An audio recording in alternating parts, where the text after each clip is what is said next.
In 1964, Robert and Elaine Halloway vanished from their farm. Breakfast left half-eaten on the table. Their dog found starved beneath the porch. No note, no goodbye. Just silence, stretching across the fields. For decades, neighbors whispered about what happened that summer. Some say it was debt. Others say it was murder. And a few believe the fields themselves swallowed them whole. But buried beneath the silence are clues that were never meant to be found. And once you hear them, you'll never look at an empty field the same way again, if you're drawn to unsolved disappearances. Hit subscribe. The farmhouse looked smaller than it had in the newspaper photographs. Weather does that to wood and paint. Pares it down, softens it until it seems less like a structure and more like a skeleton left out in the weather. By the time the first film crew rolled up the dirt drive in 1996, 32 years after Robert and Elaine Halloway had been declared missing, the place had already begun to collapse under its own weight. It was late summer, a dry summer, the kind where the ground cracked in plates and weeds clung stubbornly to the edges of the drive. Dust kicked up around the car tires and hung in the sunlight, thick enough to sting the back of the throat. The crew didn't say much at first. They stepped out of the van slowly, their sneakers crunching on gravel, their camera equipment shifting against shoulders. They had read the files, skimmed the old reports, seen the faded photographs. But the air around the farm made all of that seem theoretical. Like the difference between reading about drowning and stepping into water for the first time. The farmhouse windows were black with grime. The porch sagged in the middle. A loose length of rope still hung from the rusted hook near the barn, swaying faintly in the wind as if it had just been untied. Nobody wanted to say it, but the air felt wrong. The Halloway case had been considered cold for decades, closed even. The kind of file that sat in the back cabinets of small-town police stations until mold began to soften the ink. The sheriff's office in 1964 had written it off as a voluntary disappearance. A couple tired of farm life, debts piling, maybe skipping town for a fresh start somewhere out west. But if that were true, why had they left everything behind? The bank books, the truck, even the family dog, still chained up when the neighbors finally came looking after a week of silence. That was the detail people still whispered about. The dog. Elaine was known to dote on it like a child, brushing its fur each evening on the porch, humming as she worked. She would never have left it behind. Never. And yet, the bowl was dry. The animal's body was found curled beneath the porch, ribs showing through its hide, jaw locked in an empty snarl. The crew set up their cameras with mechanical precision, but their eyes kept flicking back to that sagging porch, to the shadows beneath it. One of them, the youngest, said softly, "Do you think they're still here?" The producer ignored him, adjusted her headset, told the cameraman to pan slowly across the cornfield that stretched behind the house. The field was empty now, only brittle stalks long past harvest. But it wasn't hard to imagine the summer of '64. Tall green corn, rows neat and endless, an ocean to swallow voices. That summer, the neighbors had sworn they heard something. A scream, a low rumble, the sound of an engine late at night. No one had called the sheriff at the time. People minded their own business. By the time the silence stretched too long, by the time someone finally drove over to check, the farm was already different. The breakfast dishes were still on the table, eggs half eaten, coffee cups half full, as though Robert and Elaine had been interrupted mid-sentence. The bed was unmade, the back door was unlocked, and the fields looked as though something heavy had been dragged through them, deep furrows cutting between the rows. But there were no footprints, no tire tracks, just soil churned and disturbed as though by invisible hands. The crew filmed until dusk, their voices low, their eyes darting toward the barn whenever the wind creaked its beams. Later, back at the motel, one of them replayed the footage. At 27 minutes, 13 seconds in, just as the camera pans across the second-story window, there's a flicker, a shadow. No one had been in the house. No one living, anyway. The first time Detective Samuel Porter heard the name Holloway. He was a rookie, 23, barely old enough to keep his badge from sliding loose in his hand, his head still full of academy lectures about procedure and paperwork. The case had already been cold for more than 2 decades by then. He remembered a sergeant, an old man with a smoker's cough, tossing the thick, gray-stained file onto a table like a deck of ruined cards. "Read this," the sergeant had grunted, "if you want to know what a dead end looks like." Porter had read every page that night in his apartment, his lamp buzzing faintly, moths slapping against the screen. He had read about Robert and Elaine, their quiet farm life, the unpaid bills that hinted at trouble. He had read about the neighbors, the Coopers to the west, the Daniels to the south, each insisting they had no clue where the Halloways could have gone. But what had stayed with him most wasn't in the official reports. It was in the photographs. The kitchen table set for breakfast, the dishes still greasy with yolk. Elaine's glasses folded neatly on the counter. A Bible open to Psalms on the nightstand beside the bed. Porter had stared at those photographs until the images pressed themselves behind his eyelids. That absence, louder than any evidence, was what haunted him. Now, nearly 40 years after the disappearance, Porter was no longer the rookie with moths on his screen. He was 61, retired from the force, widowed, with more nights behind him than ahead. Yet the name Holloway still scratched at the back of his mind. He had spent a career chasing men who left blood on walls and bodies in rivers. But the Halloways had left nothing. And nothing, Porter had learned, was worse than everything. In the summer of 2003, a new documentary series began making its rounds on cable television. Vanished, America's Unsolved. It was slick, dramatic, built for ratings. Porter rolled his eyes when he saw the promo, the host framed in silhouette against a glowing barn door. But when he heard the words Holloway Farm, he set down his glass and leaned forward. The episode rekindled public fascination with the case. Local reporters dug up their own features. Old neighbors gave hesitant interviews. And for the first time in decades, tips trickled into the sheriff's office again. Most were useless. A psychic claimed the couple had been buried under the barn.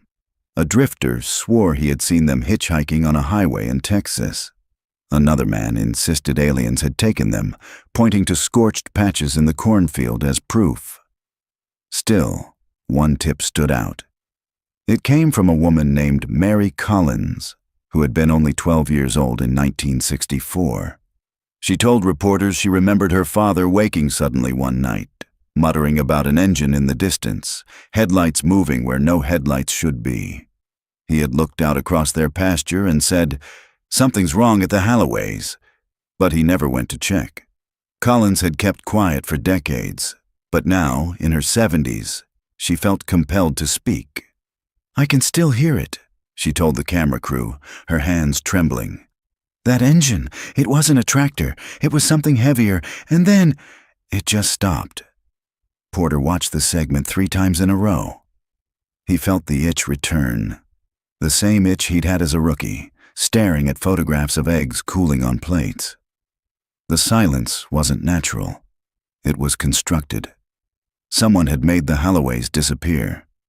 By autumn, Porter found himself driving back toward the county where he had first worn a badge. The roads were narrower than he remembered, the trees taller. Some of the farmhouses were abandoned now, their barns collapsed, roofs sagging like broken backs. Others were modernized with satellite dishes and shiny mailboxes.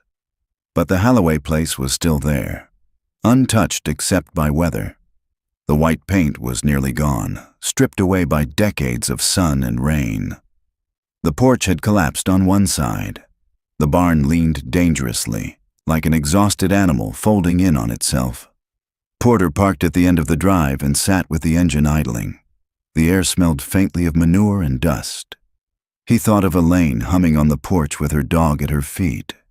He thought of Robert tightening the rope on the barn door. People had lived here. People had laughed here. And then one night, all of it had been snuffed out like a candle. He killed the engine. The silence pressed in. The field stretched endless and brown around him. The corn stalks had been cut down, leaving nothing but jagged stumps. The land looked barren, but Porter knew better. Land didn't forget. It only waited. Inside, the farmhouse smelled of mildew and rot. The floorboards sagged under his boots. Shards of wallpaper clung to the walls in faded patterns of roses. In the kitchen, the cabinets hung open, doors warped. Dust lay thick on the counters, except where raccoons or rats had left trails. But beneath the decay, Porter could still see the ghost of the scene from the photographs. The table in the center, the window above the sink. He could almost hear the scrape of forks, the murmur of conversation. He closed his eyes and pictured the morning of July 14th, 1964. Plates on the table, coffee steaming, the hum of cicadas outside, Elaine reaching for her glasses, Robert rising to check something in the barn. And then, interruption. Something that split their lives clean down the middle. Porter opened his eyes. The house was silent except for the wind groaning through a broken pane. He crouched low, studying the floor near the door frame. The wood was warped, darkened. Stained? Or just water damage? He touched it with his fingertips. Cold. Smooth. Too smooth. In the old reports, he remembered, there had been mention of unusual marks on the floorboards near the back door, as though something heavy had been dragged. But the photographs had been grainy, inconclusive. Now he saw them with his own eyes. Shallow grooves, two parallel lines cutting across the boards, faint but undeniable. Something had been pulled out that back door, something that didn't want to move on its own. Porter stood, his knees aching. He took a slow breath. The silence deepened. When he stepped outside again, the fields shimmered under the late sun. He followed the line of the grooves in his mind, imagining them cutting across the yard, into the corn. The stalks would have been tall that summer, tall enough to hide anything. A man, a woman, a body. His throat tightened. He told himself it was age, the chill in the air. But he knew better. The land didn't forget, and whatever had happened to Robert and Elaine Halloway, the fields had witnessed it all. Porter spent the night in a small roadside motel 10 miles south of the Halloway farm. The room smelled faintly of bleach and old smoke, the kind of odor that clung no matter how many coats of paint the walls wore. He lay on the stiff mattress, eyes fixed on the ceiling fan that ticked with each rotation, and felt the weight of silence pressing down. Sleep didn't come easy. Each time he closed his eyes, he saw the grooves on the farmhouse floor. Two faint parallel scars that stretched toward the back door like unfinished sentences. He heard the echo of that 12-year-old girl's memory, the engine in the distance, the headlights cutting across a field. By dawn, he gave up on sleep entirely. He shaved at the sink, rinsed the razor in water that smelled faintly of iron, and dressed with the automatic motions of habit. Then he drove into town. The county courthouse hadn't changed much since he'd first walked its halls as a young officer. The same cracked tile floors, the same heavy wooden doors with brass handles polished smooth by decades of hands.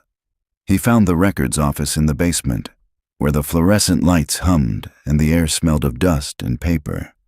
The clerk behind the counter was young, maybe 30, with a neat beard and an expression of cautious curiosity when Porter introduced himself. "Retired?" the clerk asked after glancing at the badge Porter slid across the desk. "Yeah, but still curious."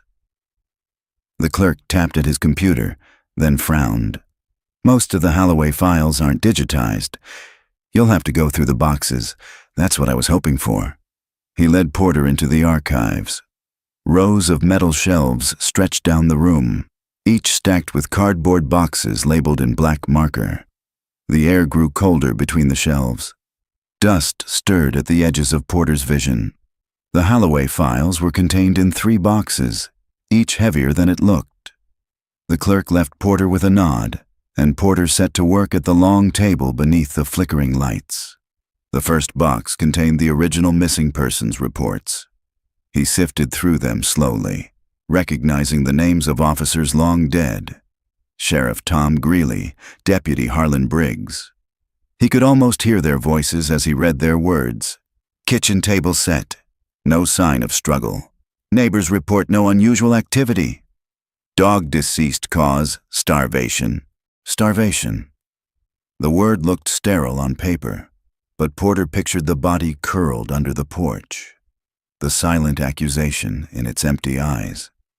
The second box held photographs, black and white prints curling at the edges, the farmhouse frozen in its moment of abandonment, the bed unmade, Elaine's nightgown draped across the chair, Robert's boots by the door. Each image whispered of interruption, lives paused mid-motion. He turned one photograph over and saw handwriting in faded ink. Dragged? He studied the image more closely. The floorboards near the back door. Yes, faint lines, the same ones he had seen with his own eyes yesterday.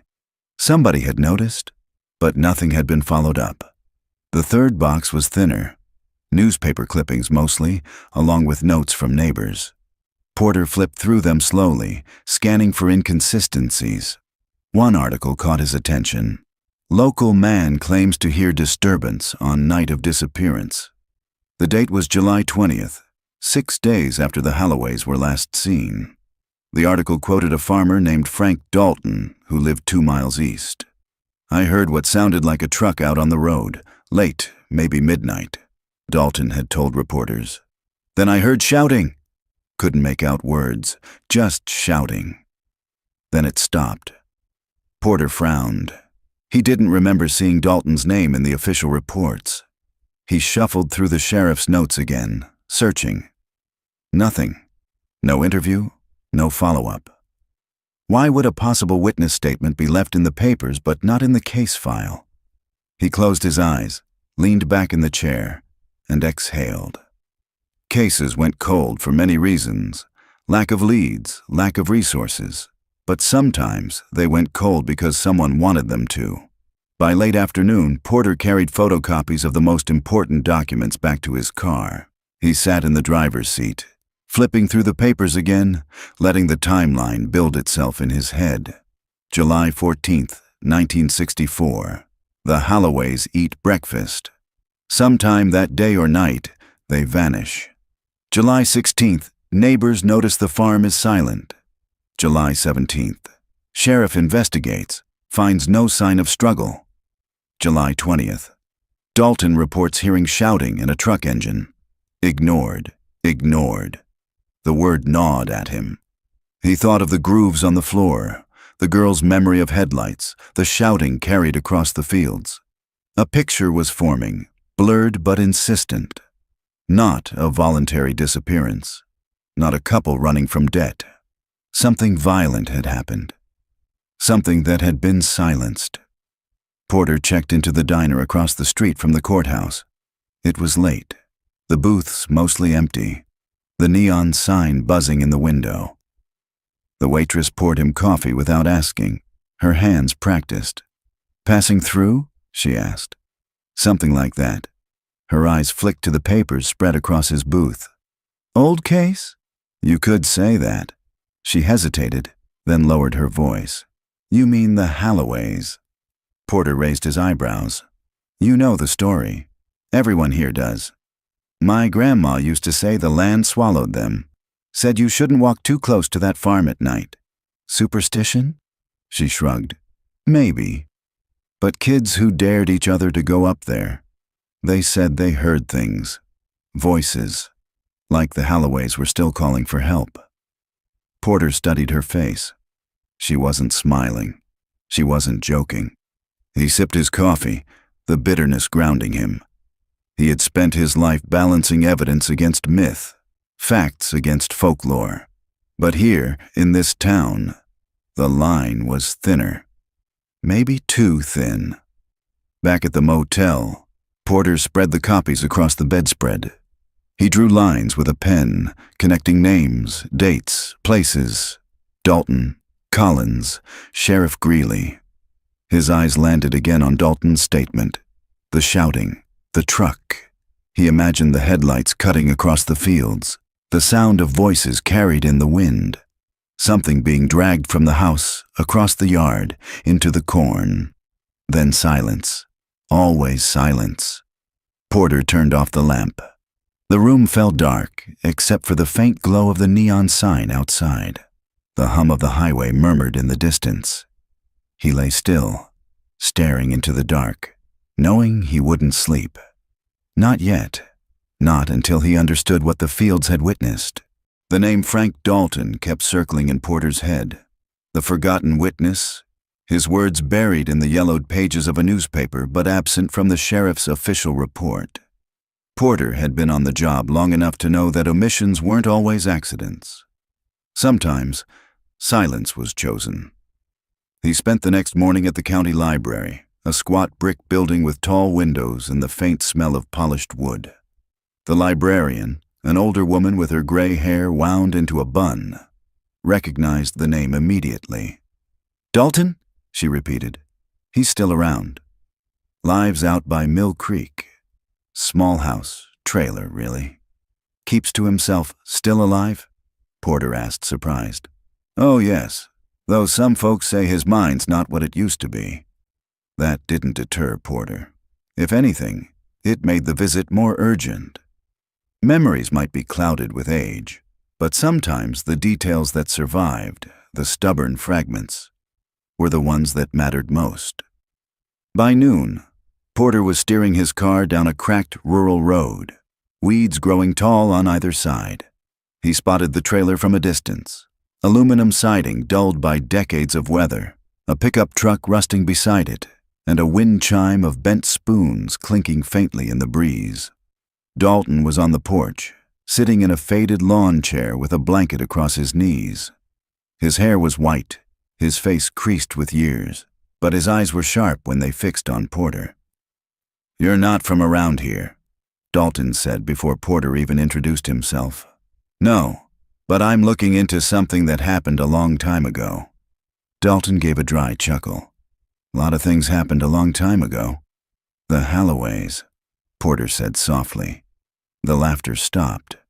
Dalton's eyes narrowed. "You're wasting your time." Porter took a seat on the porch steps, leaving space between them. "Maybe.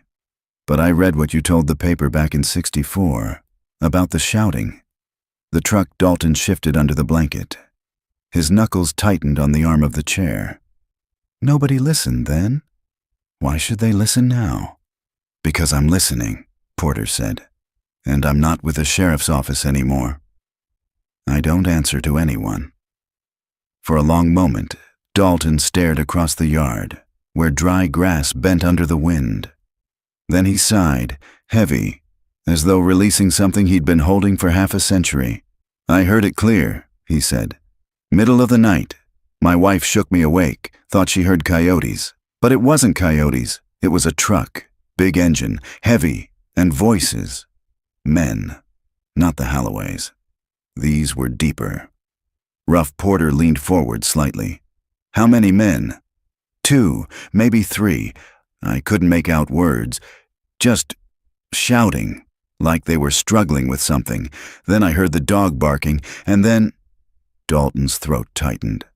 "Then the dog stopped." He closed his eyes. The wind chime clinked. "I wanted to go," Dalton whispered. "I told my wife I should go. But she said no. Said it wasn't our business. People didn't get involved back then. You understand?" Porter did. Rural life was ruled by distance.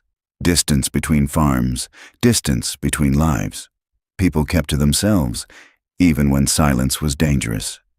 "What happened after?" Porter asked. Dalton's hands trembled on the blanket. "The truck idled for a long time, maybe 20 minutes. Then it drove off. Slow at first, then faster. I lay there listening, waiting for the sound to come back, It never did. Porter felt the weight of those words, the missing puzzle piece, hidden in plain sight. If Dalton had been heard in 1964, maybe the case would have unfolded differently. "Why wasn't your statement in the report?" Porter asked. Dalton gave a bitter laugh. "Because Sheriff Greeley told me to keep my mouth shut. Said I was drunk, imagining things. I wasn't drunk. I never drank." But he looked me in the eye and said, "Frank, you didn't hear anything. You understand? And when the sheriff says you didn't hear, well, that's the end of it." Porter felt the old anger stir in his chest. Corruption, incompetence, or worse, deliberate suppression. "Why would Greeley want you silent?" Dalton's eyes flicked toward the field behind his trailer. His voice dropped to a whisper. "Because he knew something. Or owed someone. Around here, the sheriff wasn't just the law. He was part of the fabric. If he wanted the Halloways gone from memory, then they were gone." The air grew heavy. Porter heard the distant hum of insects in the grass. Dalton's words clung to him like grit. "You ever go back?" Porter asked. Dalton's jaw clenched. "Once, weeks later. Curiosity got me. I walked the edge of their field. Stupid thing to do. What did you see?" Dalton's gaze fixed on Porter, hard and unblinking. "A hole, freshly filled. Near the tree line. Big enough for two." The words hung in the air like a shadow. "What happened then?" Porter pressed. "I went home. I never told a soul, not even my wife. You don't understand. Things had a way of sticking to you if you talked too much. Better to stay quiet, safer." Porter felt the world tilt slightly. A hole, freshly filled, near the tree line, and no record of it anywhere. He thanked Dalton, though the old man waved him off, his eyes already retreating into distance. As Porter walked back to his car, the wind carried the faint metallic clink of the spoons. Each note felt like a warning. Back at the motel, Porter sat on the edge of his bed with Dalton's words replaying over and over. A truck, voices, a silenced dog, a hole. The official files had scrubbed all of it clean, which meant the truth wasn't lost, it was buried. He pulled out a county map and spread it across the desk. He circled the Holloway farm, then traced a line toward the eastern tree line. If Dalton had been right, that was where the soil held its secrets. The question wasn't whether something had been buried. The question was whether it was still there. Porter knew he couldn't dig alone. He would need records, maybe even ground-penetrating radar, though convincing anyone to authorize that after so many years would be nearly impossible. Unless he found someone who believed as much as he did. He leaned back in the chair, eyes burning with exhaustion. He thought of Elaine's glasses on the counter, the grooves on the floor, the silenced dog. The fields didn't forget. And now, neither would he. That night sleep finally came, but it wasn't restful. He dreamed of headlights cutting through tall corn, of voices shouting in the distance, of earth being shoveled over something heavy. In the dream, he tried to run, but his feet sank into the soil, deeper and deeper, until the earth swallowed him whole. When he woke, his sheets were damp with sweat, and the sound of the wind through the motel vent seemed like a voice whispering his name, Samuel Porter. Listening. Always listening. Porter had spent most of his life avoiding journalists. They were, in his experience, scavengers, eager to sensationalize, reckless with facts, hungry for angles that didn't exist. But as he sat in the diner the next morning, sipping bitter coffee and scanning the paper, one byline caught his eye. Sarah Whitaker. He knew the name. She had produced the recent documentary segment that revived the Holloway case. Young, ambitious, with a reputation for persistence. She wasn't afraid to dig where others backed off. And more importantly, she wasn't bound by old loyalties or the quiet codes that had kept people silent in this county for decades. He found her 2 towns over, setting up lights in a church basement for an interview with a retired deputy. She looked up as Porter entered, suspicion flashing in her eyes before recognition softened it. "You're Porter," she said. "You were quoted in a case file years ago." The rookie who kept asking questions, Porter gave a small nod. "And you're the reporter who won't let this story die." She smirked faintly. "That makes two of us." They sat after the cameras were packed away, the basement quiet except for the hum of fluorescent lights. Porter laid out what Dalton had told him. The truck, the shouting, the sheriff's warning, the filled hole by the tree line. Whitaker's eyes sharpened. She scribbled notes furiously, her pen scratching against the pad. "That never made it into the official record," she said. "Exactly. And you believe him?" "I've been talking to liars my whole life," Porter said. Dalton wasn't lying. He was remembering something he wished he could forget. Whitaker leaned back, tapping the pen against her notebook. If he's right, then that hole might still be there. Or what was in it, Porter added quietly. Her gaze met his. The silence between them carried the weight of shared obsession. 2 days later, they stood together at the edge of the Holloway property, the fields stretching flat and brittle under a gray sky. Whitaker carried her camera slung over one shoulder, her boots sinking slightly into the damp soil. "This is where Dalton said he saw it?" she asked. "Near the tree line?" "East side." They walked slowly, the sound of their steps swallowed by the land. Birds wheeled overhead, their cries distant. Porter scanned the ground, his eyes trained by years of crime scenes.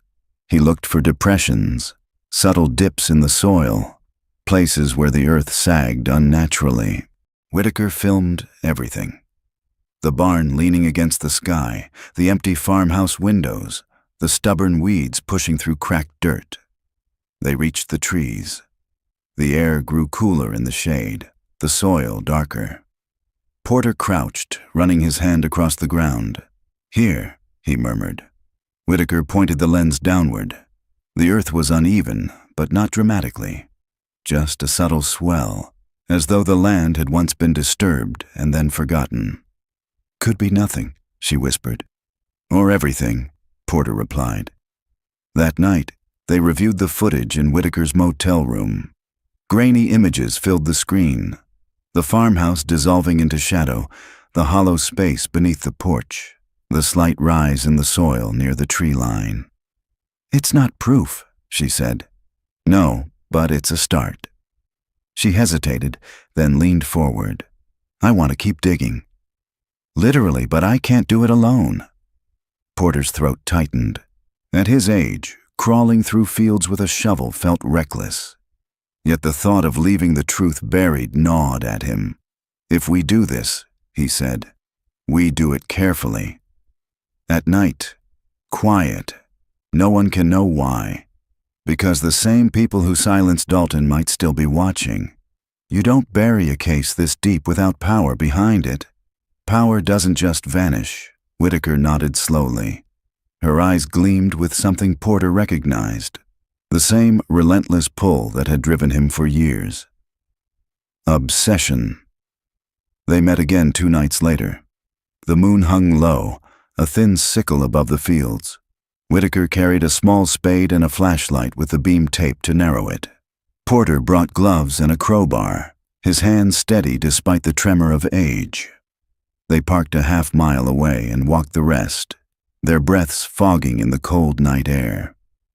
The silence was immense, broken only by the rustle of stalks against their legs. At the tree line, Porter knelt and pressed the spade into the soil. It gave easily, too easily for ground untouched in decades. He exchanged a look with Whitaker. She swallowed hard and joined him, scraping quietly, pushing earth aside. The hours stretched, dirt piled beside them. The hole widened, deepened. Sweat dampened Porter's back despite the chill. His knees ached, his breath rasped, but he didn't stop. Then, the sound. A hollow thud. Whitaker froze. Porter brushed away soil with his gloved hands, heart pounding. The shape beneath was rough, curved. Wood. He cleared more until a box-like edge emerged. Old planks, weathered but intact. "A coffin?" Whitaker whispered. Porter shook his head. "Too crude, more like a crate." They dug around it, hands shaking until the lid was exposed. Porter wedged the crowbar beneath the edge and pried. The wood groaned, splitting, the smell of damp earth and rot rushing up to meet them. Inside, something pale gleamed in the flashlight beam. A bone, then another. Whitaker covered her mouth. Porter stared down, the silence roaring in his ears. Not one body, two. They filled the hole back in before dawn, hands blistered, faces streaked with dirt. Whitaker's eyes were wide and haunted, the camera she carried heavy at her side. "We need to call it in," she said. Porter wiped sweat from his brow, his pulse still racing. "Not yet. If we hand this over without leverage, they'll bury it again. You saw what they did to Dalton's statement. What makes you think they won't erase this too?" She hesitated, torn between outrage and fear. "So what do we do?" "We find proof they can't erase. Records, motive, something that ties those bones to the Halloways and forces this county to face it." Whitaker nodded reluctantly. The pact was unspoken, sealed by the dirt still under their nails. The Fields had given up a secret. But secrets alone weren't enough. The truth had to be dragged into daylight, and Porter knew daylight was the most dangerous place of all. The bones changed everything. Porter woke the next morning with dirt still beneath his fingernails, the smell of damp earth clinging to his skin. Whitaker had already left for the city to back up her footage. She insisted on making multiple copies, one for her, one for him, one locked in a safe deposit box. If anything happened to them, the truth wouldn't vanish. But footage of bones in a crude wooden box wasn't enough.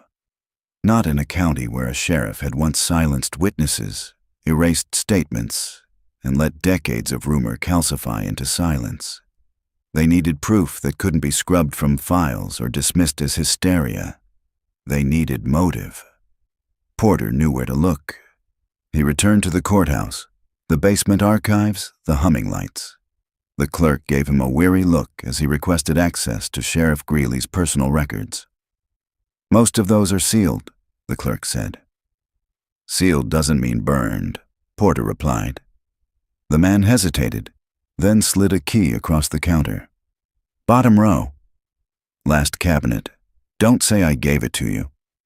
The cabinet was heavy, its drawers reluctant, as though it resisted being opened after so many years. Inside were ledgers, bound in cracking leather, the sheriff's handwriting looping across page after page. Dates, names, citations, arrests. Porter flipped slowly, methodically. At first, it was mundane. Speeding fines, livestock disputes, domestic calls. But then patterns emerged. Repeated visits to the Halloway farm. Notes scribbled in margins. Debts owed, bank unsettled, warned again. Warned again. Porter's pulse quickened. He leaned closer. The dates grew tighter in the weeks before the disappearance. June 23rd, July 3rd, July 11th. Each entry sharper, angrier. Halloway refuses. Situation unresolved. Refuses what? He turned the page. July 12th. Final warning, must comply. The handwriting was heavier, almost gouged into the paper. Then nothing. No entry for July 14th, no entry after. As though the sheriff's pen had gone still the very night Robert and Elaine vanished. Porter felt a chill crawl along his spine. He copied the entries quickly, sliding the paper into his folder before returning the ledger to its drawer. On the drive back to the motel, his mind spun. What debts had Robert Halloway refused to pay? And why had Greeley taken such personal interest? He spread the notes across the table, the motel room dim except for the glow of a lamp. The timeline sharpened. Repeated visits, escalating warnings. Then disappearance. It wasn't random. It wasn't chance. It was deliberate. Whitaker arrived late that evening, hair disheveled, her eyes sharp with exhaustion. She dropped her camera bag on the bed. "Backups are secure," she said. "But I can't stop thinking about those bones. If we sit on them too long—" "We won't," Porter interrupted. He slid the copied ledger entries toward her. She scanned them, her expression shifting from confusion to horror. He threatened them. "Over and over, right up until they vanished. This is motive." "It's a piece," Porter said. "But we need the rest." "Which is?" "Money, land, something worth silencing them." For Whitaker tapped the page with her pen. "The debts. Maybe Robert owed the wrong people. Maybe Greeley wasn't just a sheriff. Maybe he was a collector." The idea landed with the weight of truth. In small towns, authority often blurred into power, and power into profit. Porter rubbed his temples. "If that's the case, the answers won't be in the courthouse. They'll be in the bank." The next morning, they visited First County Savings, the only bank in town that had survived since the 60s. Its lobby smelled of polish and paper, the old vault looming like a relic. The manager, a man in his 40s with slicked hair and polite suspicion in his eyes, listened as Porter introduced himself. "We're looking for records on the Halloways," Porter said. "Accounts, loans, anything from 1960 to 1964.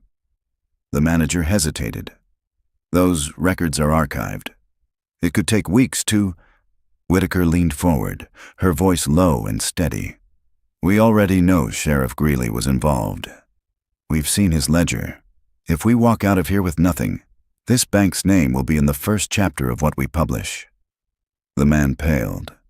He excused himself and returned 15 minutes later with a thin folder. "Don't say where you got this," he muttered. Inside were loan documents. Robert Halloway had taken out a sizable loan in 1961, secured against the farm. Payments were steady at first, then irregular. By 1963, he was months behind. Notices of default stacked in the file. The last letter, dated July 10, 1964, bore the sheriff's signature. "Final notice. Property subject to seizure." Whitaker's hand trembled as she turned the page. "So it was about land." Porter nodded slowly. "And Greeley wasn't just warning him. He was enforcing for the bank. But why make them disappear? Why not just foreclose?" Porter closed the folder. "Because Robert refused. And maybe refusal wasn't tolerated." That night, they returned to the farm. The wind swept across the fields, bending the dry stalks. Porter stood at the tree line, staring toward the filled hole they had disturbed. "It wasn't just murder," he said quietly. "It was erasure. Take the land, silence the debt, bury the evidence, make it all vanish." Whitaker adjusted her camera, filming his silhouette against the dark fields. And it worked. For almost 40 years, Porter's chest tightened. He thought of the breakfast table, the half-eaten eggs, the dog chained outside. Ordinary lives swallowed whole by power and silence. But silence had limits. And now, the fields were speaking. The bank file sat heavy between Porter and Whitaker on the motel table. Its pages smelled faintly of mildew and ink. The past pressed into every crease. Outside, rain began to tap against the window, steady and rhythmic, as though marking time. Whitaker rubbed her eyes, her notepad full of arrows and underlined words. So Greeley was threatening foreclosure, enforcing debts. But the question is, who was really pulling the strings? Porter leaned back in his chair.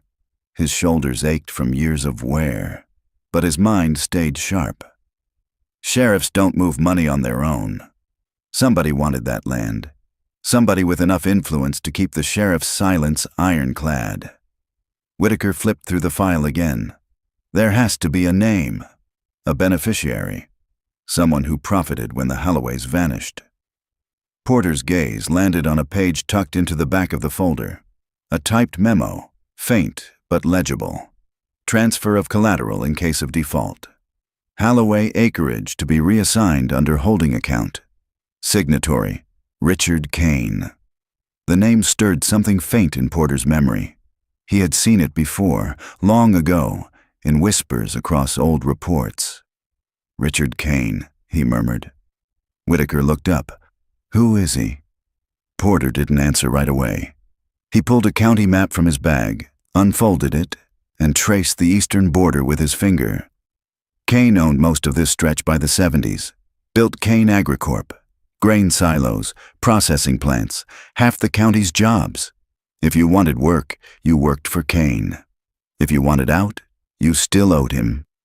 He was everywhere, and he started with the Holloway farm, Whitaker said, her voice low. "Looks that way."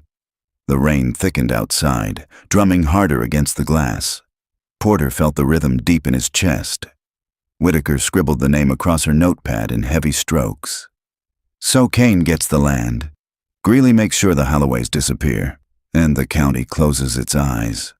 Porter stared at the map, his thoughts pulling threads together. If Kane was behind it, there'll be more than one farm. More families who lost everything. We just need to find the pattern. The next day, they drove east to the county recorder's office. The clerk, a tired woman with half-moon glasses, looked annoyed as Porter asked for property transfers from the early 60s. "That's a lot of files," she said. "We'll narrow it," Whitaker replied quickly. "Just farms seized for default between 62 and 66.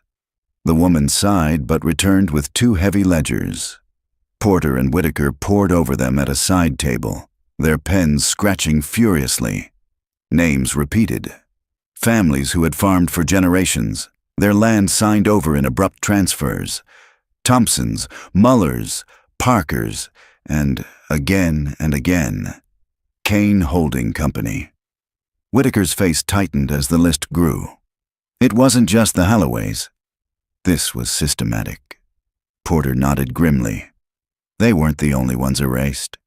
Just the only ones who wouldn't go quietly. He tapped the page where Robert Holloway's name ended in a thick line of ink. And for that, they paid the highest price. That evening, they spread their notes across the motel bed. The rain had stopped, leaving the air heavy with damp earth. Porter circled names on the list. "We need someone who remembers. A survivor.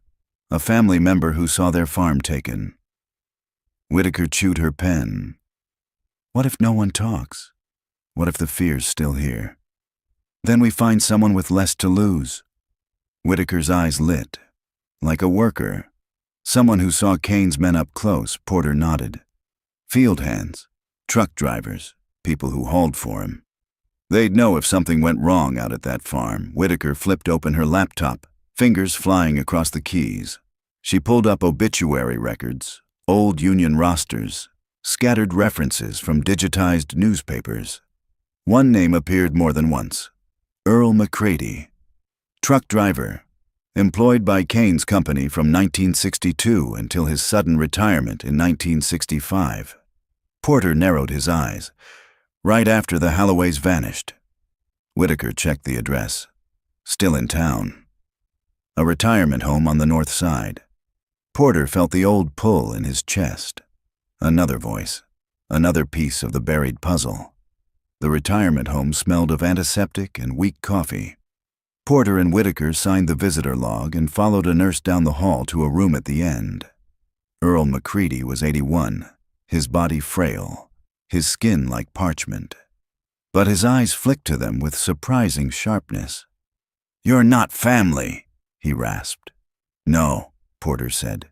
"We're here about Kane Agricorp, about the farm you drove to in July 1964. McCready's expression froze. His hand tightened on the blanket.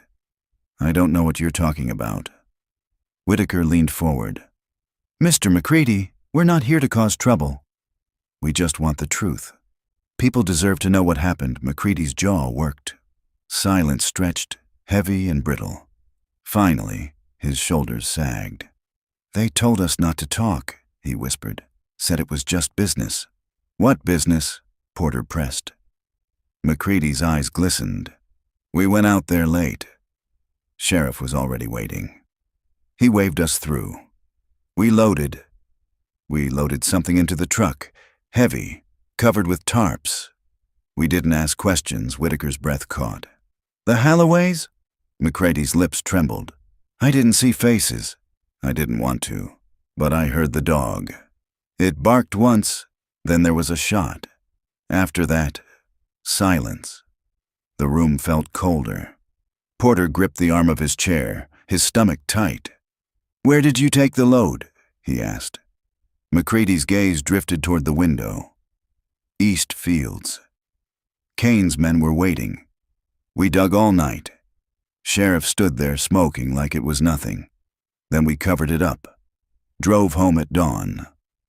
Porter felt the words carve into him. The confirmation. The conspiracy. Why didn't you tell anyone? Whitaker whispered. McCrady's voice cracked. Because I wanted to live. Tears slid down his cheeks. You don't cross men like Kane. You don't cross the sheriff. You shut your mouth and keep driving. They left the retirement home in silence, the dusk pressing in heavy around them. Whitaker gripped her camera tight, her knuckles white. He admitted it, she said, her voice shaking. He admitted they buried them. Porter stared at the darkening horizon. And he admitted who stood over the hole. Kane. And Greeley. The names rang like a sentence. The Fields had given up more than bones now. They had given up witnesses. And with every word, the silence that had shielded the guilty for decades was cracking open. The motel parking lot was nearly empty when Porter returned from the retirement home. A single truck sat at the far end. Headlights off, engine idling. He noticed it the moment he turned in. The way the exhaust curled faintly in the cool night air. The way the driver's silhouette sat motionless behind the wheel. Whitaker noticed too. That's not coincidence. Porter parked close to their room, his pulse steady though his thoughts raced. He didn't look toward the truck again, but he felt its gaze, heavy and unblinking. Inside, Whitaker closed the curtains quickly, her breath uneven. They know we're digging. They've known since the night we opened that ground, Porter said. Now they're letting us know. Whitaker set her camera bag down, hands trembling. So what do we do? Porter checked the lock, the chain, the bolts. We keep moving. Fear's what kept this case buried. If we stop now, they win again. But even as he said it, he felt the weight of the truck's engine humming outside, a low growl that seeped into the walls. By morning, the truck was gone. But the message remained. Porter scanned the lot carefully before they left, every shadow a potential watcher. Their next stop was the county library. Whitaker insisted on cross-checking Kane's acquisitions with local newspapers, searching for patterns in how farms disappeared. Porter kept watch while she scrolled through microfilm reels, the flickering headlines casting shadows across her face. One article stood out. Local sheriff facilitates smooth transfer of family properties to Kane Holdings. The date was July 18, 1964, 4 days after the Halloways vanished. Whitaker slammed her pen against the page. He didn't just look away. He signed off. Porter studied the photograph printed beside the article. Sheriff Greeley and Richard Kane, shaking hands in front of the bank, both smiling, both looking directly at the camera. Two men immortalized in ink, the silence behind them invisible.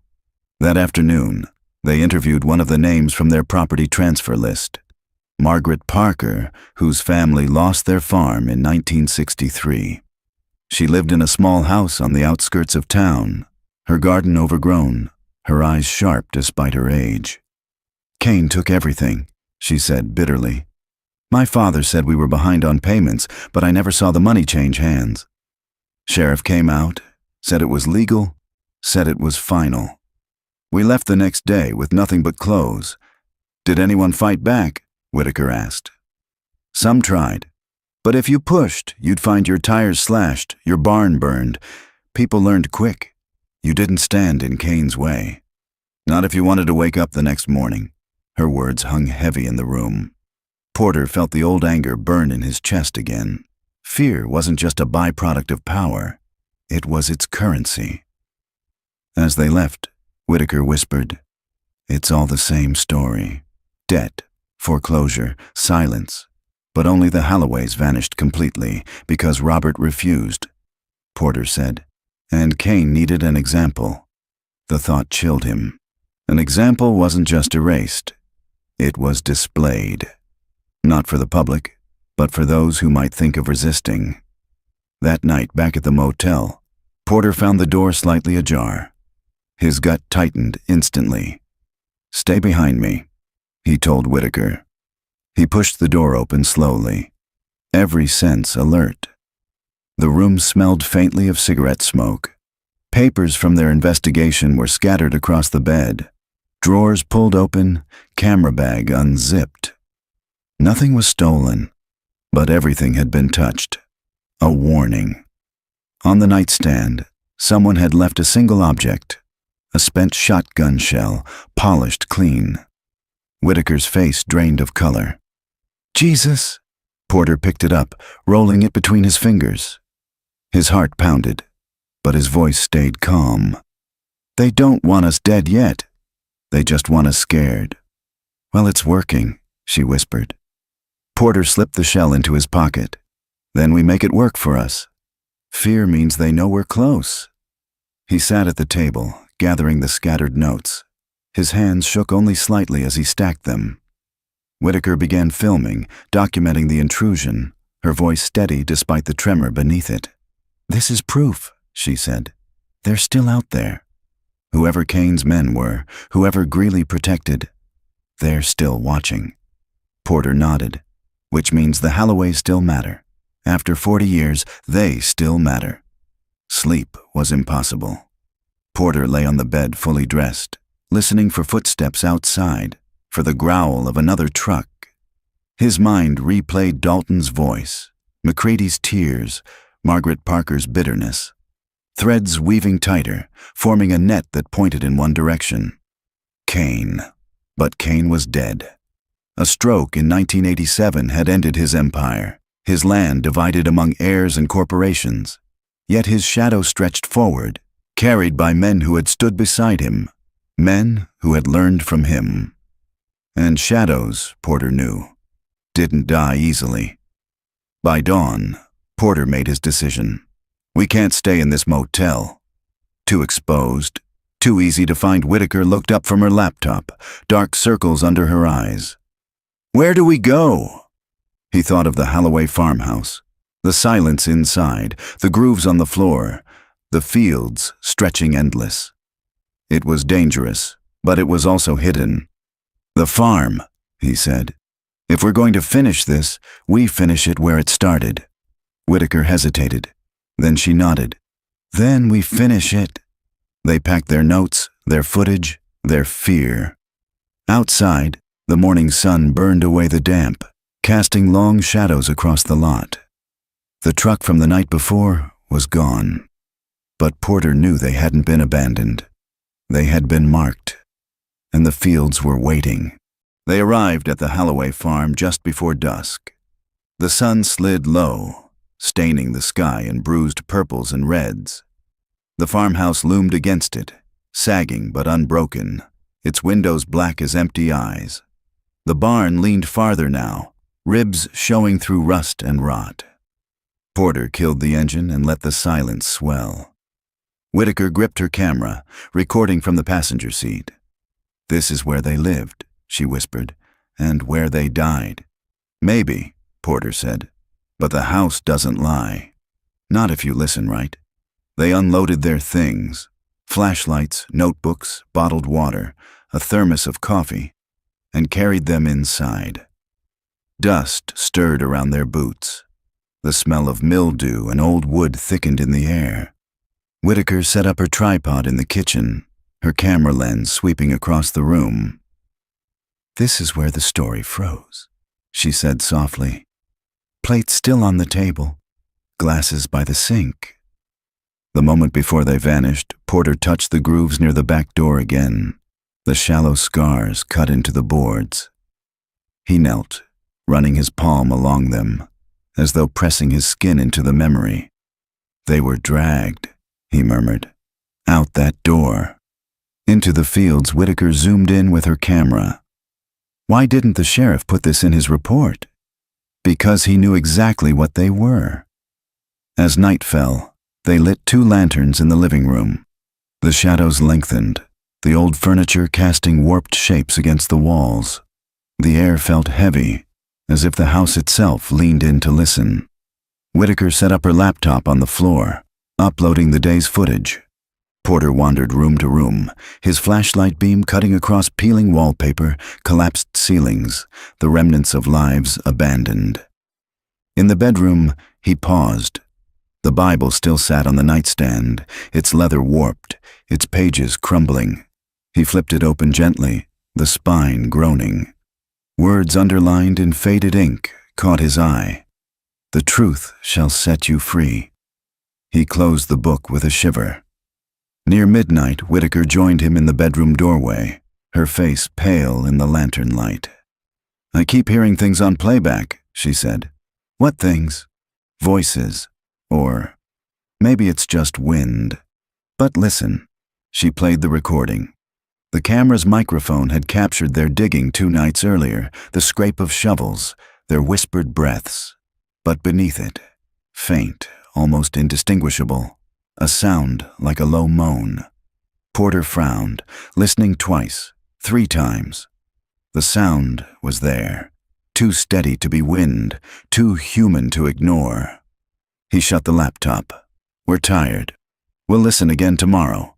But long after Whitaker fell asleep on her sleeping bag, Porter sat in the dark, the sound replaying in his head. A voice caught between earth and silence. The next morning they explored the attic. Dust coated everything like a burial shroud. Boxes slumped against the beams, their cardboard soft with age. Whitaker pried one open. Inside were letters. Elaine's handwriting neat, Robert's rougher. Porter sorted through them, the paper fragile under his hands. Most were ordinary. Bills, notes to neighbors, orders for farm equipment. But one envelope was thicker, sealed with wax, never sent. Elaine's handwriting on the front read, "To be opened in emergency." Whitaker gasped softly. "Should we?" Porter tore the seal. The letter inside was short, scrawled in a hurried hand. "Robert says they're coming for the farm. He says we'll never leave alive if we don't give it over. I don't trust the sheriff. If anyone finds this, know that we didn't go willingly. Elaine Halloway." Whitaker's hand flew to her mouth. She knew. She knew they were coming. Porter stared at the ink, faded but undeniable. His throat tightened. For decades, people had wondered if the Halloways ran away, if they abandoned their lives. But here, in Elaine's own hand, was the truth. They hadn't left. They had been taken. They brought the letter down to the kitchen table, laying it flat beside their notes. Whitaker filmed it carefully, the camera capturing every line. "This changes everything," she said. "This is their voice. Elaine's voice." Porter nodded slowly. "It's not just a mystery anymore. It's testimony." But even as he said it, he felt the weight of danger pressing closer. If Kane's shadow still stretched across the county, this letter was dynamite. Proof of murder, proof of conspiracy, and proof worth killing for. That evening, Whitaker suggested staying one more night at the farmhouse. "The footage here, it feels different, raw." "The house tells the story better than we ever could," Porter agreed reluctantly. They set their lanterns in the living room again, the house creaking around them like an old body settling into sleep. Around midnight, Porter heard it. A car engine, distant but growing closer. He moved to the window, peering out into the dark fields. Headlights swept slowly down the dirt road, pausing near the edge of the property.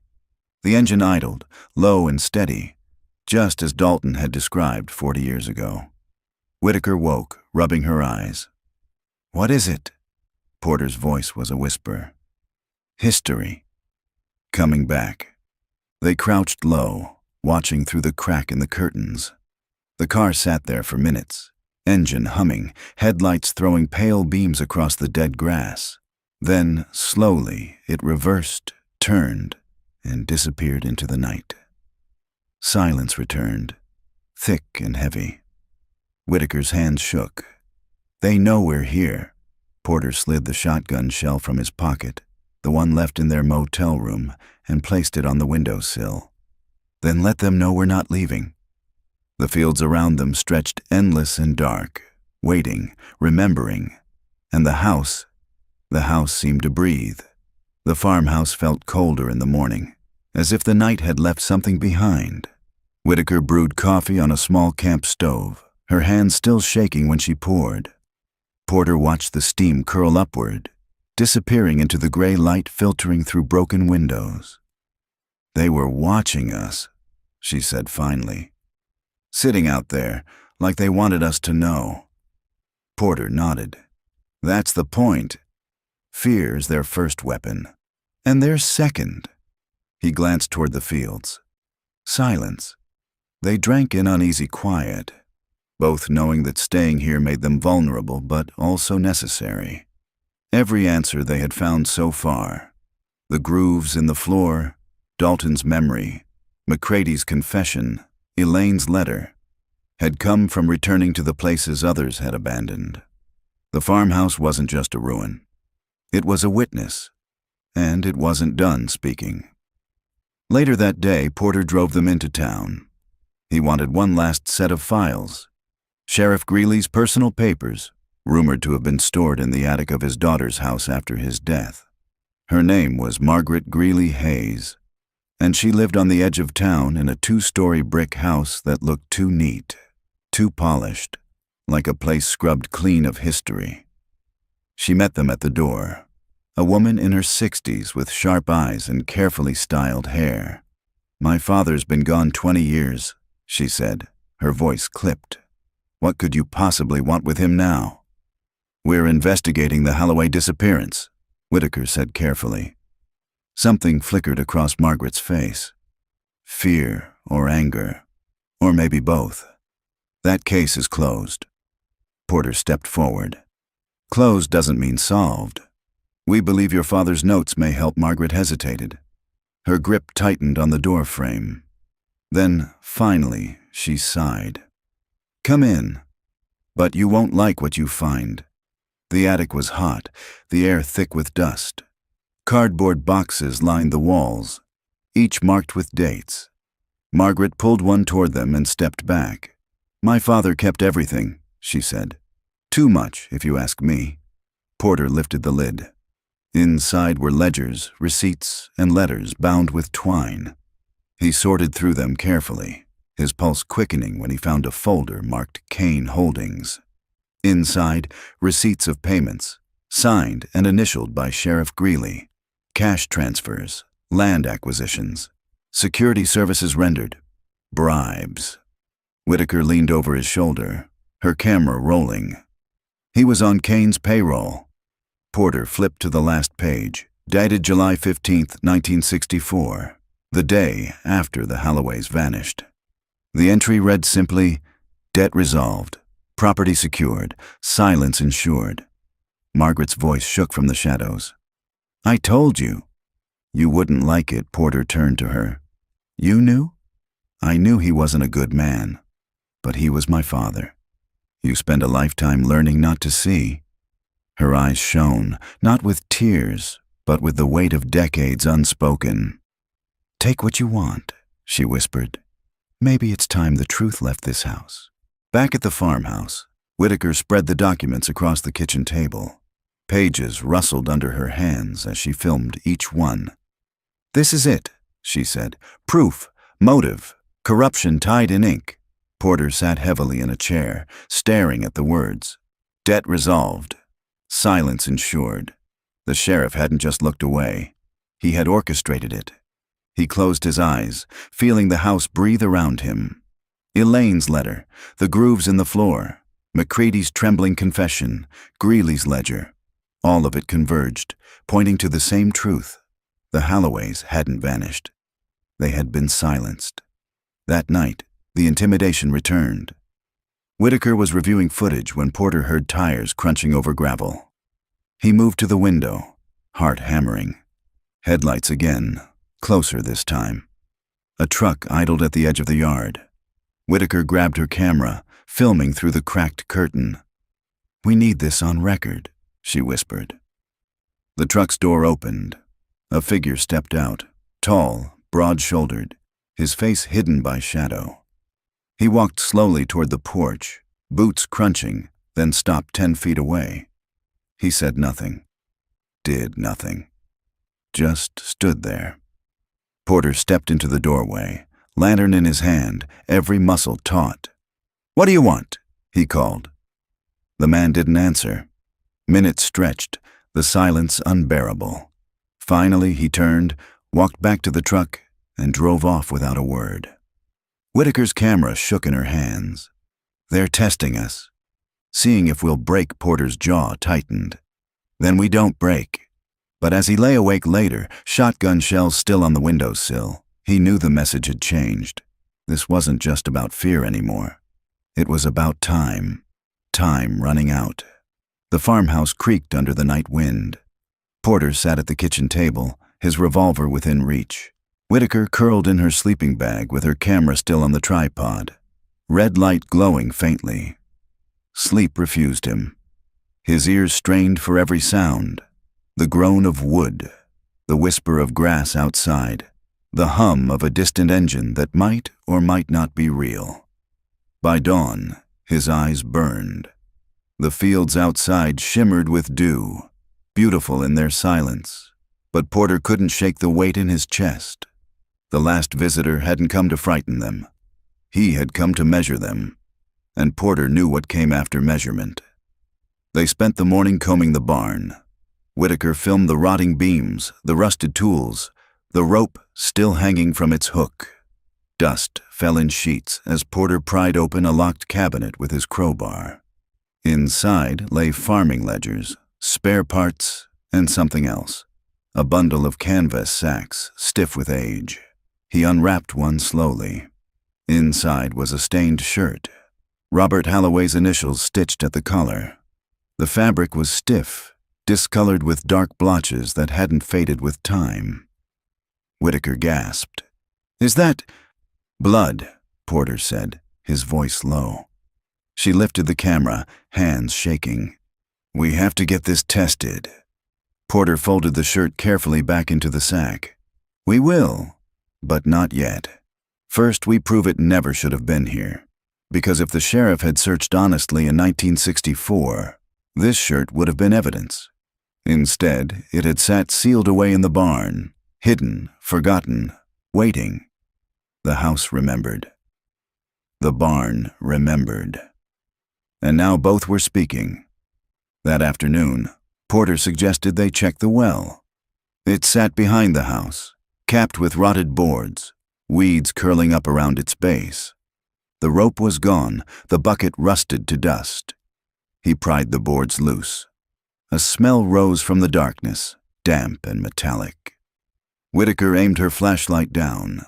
The beam caught glimmers of water far below, and something floating just above it. A boot. Old leather, cracked, bloated by decades of damp. Whitaker's breath caught. "Oh my God!" They lowered the flashlight farther. The water rippled, shifting. For a moment, Porter thought he saw a pale shape just beneath the surface, long and thin, like a bone. He pulled the light back quickly, his heart pounding. "We document. We don't touch. Not yet." Whitaker nodded, swallowing hard, filming steadily. The silence around the well felt different, charged, almost humming. Porter closed the boards again, pressing his palms flat against the splintered wood. The well remembered too. By evening, the storm rolled in. Rain pounded the roof, thunder rumbling across the fields. Whitaker filmed the storm from the porch, lightning illuminating the acres in white flashes. Porter sat inside, staring at the bloodied shirt folded neatly on the table. The evidence was piling. Bones in a box, Elaine's letter, Greeley's ledger, Robert's bloodied shirt, a boot in the well. Each piece alone could be dismissed, buried, explained away. Together they formed a body screaming from the grave. And Kane's men, whoever remained of them, knew it. The attack came just after midnight. Porter had drifted into a shallow, uneasy sleep when the sound of shattering glass jolted him awake. He rolled instinctively, grabbing the revolver as Whitaker cried out. A brick lay on the floor, shards glittering around it. Rain slanted in through the broken window. Headlights swept across the front yard. Tires crunched over gravel. "They're here," Porter hissed. Whitaker scrambled for the camera, heart hammering. "We have to get this on film." Another crash. This time, the back window. Porter moved quickly, crouching low, revolver raised. Shadows flickered outside, 3 figures circling the house. A voice shouted through the storm, "Walk away! Leave it buried, or we'll bury you with it." Whitaker's breath came in gasps. "They're threatening us on tape. Keep them talking." Porter's voice was steady, louder than the thunder. "You can't scare us. The truth's already out." For a moment, silence, then laughter, low, cruel, carried by the storm. A shot cracked. Wood splintered inches from Porter's head. Whitaker screamed. "Get down!" Porter barked, dragging her to the floor. The camera clattered, still rolling, capturing the chaos. Outside, footsteps retreated. Engines roared. The truck tore away down the drive. Taillights swallowed by the rain. The house fell silent again, broken only by Whitaker's ragged breaths and Porter's pounding heart. When dawn broke, they walked the yard in grim silence. The grass was torn with boot prints. The brick still lay on the kitchen floor, dark with rain. Whitaker's voice trembled. "They're not just watching anymore. They're trying to end it." Porter slipped the spent bullet casing from the broken window frame into his pocket. "That means we're close. But how much closer can we get before they kill us?" Porter looked out across the drenched fields, the stalks bending under the wind. "Close enough to make sure the Halloways are never silenced again." The farmhouse was different after the attack. Every groan of the wood, every sigh of the wind through broken windows, felt sharper, more dangerous. Whitaker kept her camera close, filming obsessively, as if the act of recording could protect them. Porter moved slower, conserving energy, knowing each step mattered more now. They were too close to stop. The morning after, Porter returned to the attic. He had a nagging thought, a thread that refused to let go. Elaine's emergency letter, hidden for decades, suggested more than fear. It suggested preparation. He searched the rafters, hands brushing dust and cobwebs. His fingers snagged on something wedged between beams, a tin box, rusted but intact. He carried it downstairs, setting it gently on the table. Whitaker filmed as he pried it open. Inside lay photographs, carefully wrapped in wax paper. Robert and Elaine, standing with neighbors, their smiles small but genuine. The farmhouse in summer, bright with corn rising tall. And then, one that froze Porter's breath. A black sedan parked beside the barn. Sheriff Greeley in uniform. A man beside him in a suit, taller, heavier, with eyes that seemed to pierce through the lens. Richard Kane. Whitaker's whisper broke the silence. "Proof they were together here." Porter flipped the photo over. Elaine's handwriting scrawled on the back. "If anything happens to us, show this." His hands shook as he set the photo down. Decades of silence cracked further. The Halloways hadn't just been victims. They had documented their own danger. That afternoon, they visited Margaret Parker again. Porter showed her the photo, Elaine's handwriting trembling against the yellowed paper. Margaret's eyes filled with tears. "We all suspected, but no one dared keep records. Your life wasn't worth the truth, and now we have their truth," Porter said. Margaret hesitated, then lowered her voice. "There's someone else you should talk to. He worked the fields for Kane back then. He saw things. I never said his name before, because he asked me not to. But if anyone deserves to know the truth, it's you." She scribbled a name and address on a slip of paper. Jonah Reeves. Porter folded it carefully. Another thread. Another voice. Reeves lived on the outskirts of town in a small house lined with wind chimes. He was nearly 90, his back bent, his eyes pale but steady. He listened as Porter introduced himself, his silence heavy. Then, finally, Reeves spoke. "I was there the night the Halloways disappeared." Whitaker gasped. "You saw it?" Reeves nodded slowly. His voice was a whisper, but each word carried weight. "I was working for Kane. We hauled grain by day, did other jobs by night. That night, Kane himself came out, Sheriff Greeley with him. They told us to bring the truck to the Holloway farm, said we were collecting collateral." His hands trembled as he clasped them together. "But it wasn't crops we hauled. It was them." Robert fought. Elaine screamed.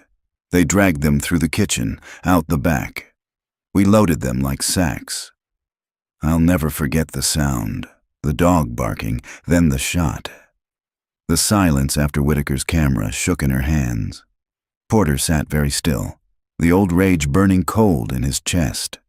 "Why didn't you speak sooner?" he asked. Reeves's eyes filled. "Because men who did disappear too. Kane owned the land, the law, the silence. I was a coward, but I've carried their voices in my head every night since. I still hear them." He looked at Porter, pleading. "Tell their story. Please, don't let them vanish again." They left Reeves's house in silence, the weight of his confession pressing on them. Back at the farmhouse, Porter laid the pieces out across the table. Elaine's letter, Robert's bloodied shirt, the boot in the well, Greeley's ledger, the photo of Kane and Greeley, Reeves's testimony. The story was whole now. Sheriff Greeley enforcing Kane's debts, Kane hungry for land and power, the Halloways refusing to yield, the fields swallowing the evidence, and silence stretching decades. Whitaker lowered her camera. "We have everything. This could bring the county to its knees." Porter nodded, but his chest felt tight. "Then they'll come for us again. Harder this time. They won't let this see daylight." Whitaker's voice trembled. "So what do we do?" He looked out the window at the field swaying under twilight, endless and watchful. "We tell it anyway." That night, Porter couldn't sleep. He sat by the window, revolver in his lap, the shotgun shell still on the sill. He thought of Reeves's trembling voice, of Elaine's letter, of Dalton's haunted eyes. The Halloways had been silenced once, but now the field spoke through every witness, every artifact, every scar in the wood. And Porter knew he was carrying their voices forward, even if it cost him everything. The storm returned on their last night in the farmhouse. Rain lashed the windows. Thunder rattled the beams, and the wind moaned through broken walls. Whitaker's camera captured everything. The flickering lantern light, the papers spread across the kitchen table like offerings, the fatigue carved into Porter's face. They had the story. The question was whether they would live to tell it. Whitaker sat cross-legged on the floor, headphones in, reviewing footage again. The audio from Reeves's confession hissed faintly, his voice fragile but steady. "We loaded them like sacks. I'll never forget the silence after." She pulled off the headphones, her eyes wet. "If anything happens to us, this footage has to make it out. Promise me, Porter." He met her gaze. It will. But promises meant little in the dark. Near midnight, Porter heard it. Tires on gravel, the growl of engines. Not one this time, but two. Headlights cut across the fields, slicing through the rain. Whitaker grabbed her camera, trembling. "They're back." Porter checked his revolver, his pulse steady. He motioned her behind the table. "Keep filming." No matter what, the truck stopped at the edge of the yard.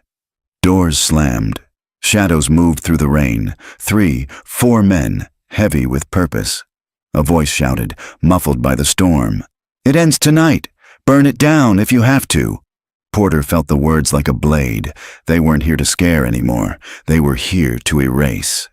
He raised his revolver, aimed at the window, and fired once. The crack echoed through the house. The shadows froze, then scattered. Shouts rose. A bottle shattered against the porch, flames licking in the rain. "They're trying to torch it," Whitaker cried. Porter grabbed the lantern, dousing its flame. Smoke curled through the room. "Upstairs, now!" They scrambled to the second floor, boots pounding on rotting boards.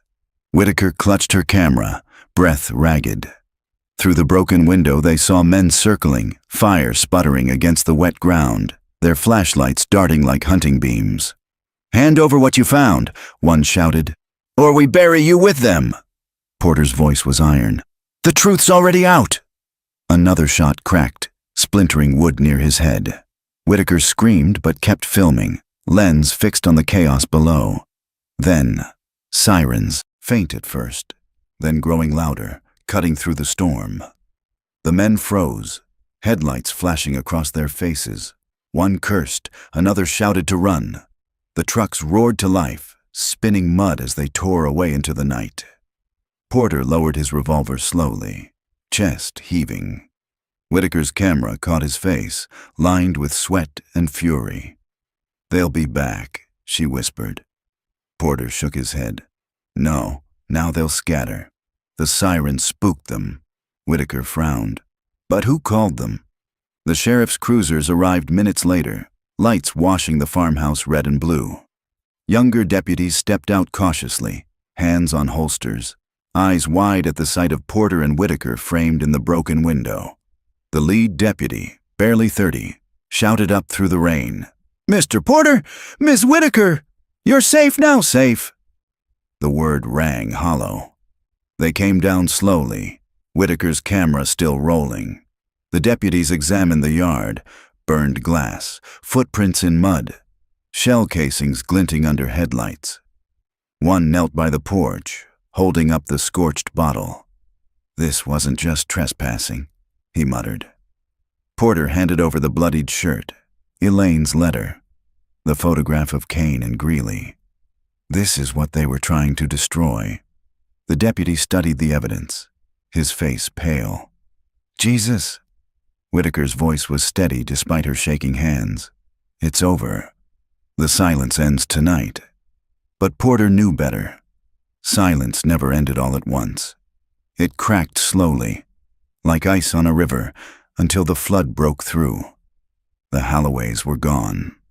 But their voices had survived. In Dalton's memory, in McCready's tears, in Reeves's confession, in Elaine's hurried letter, in every scar the land had carried. The fields had spoken, and now the county would have to listen. The deputies escorted them back to town before dawn. Whitaker sat in the back seat, clutching her camera, her eyes fixed on the endless rows of fields sliding past. Porter stared out the window too, exhausted but unbroken. For the first time, the land didn't look empty. It looked alive, breathing, whispering through the stalks.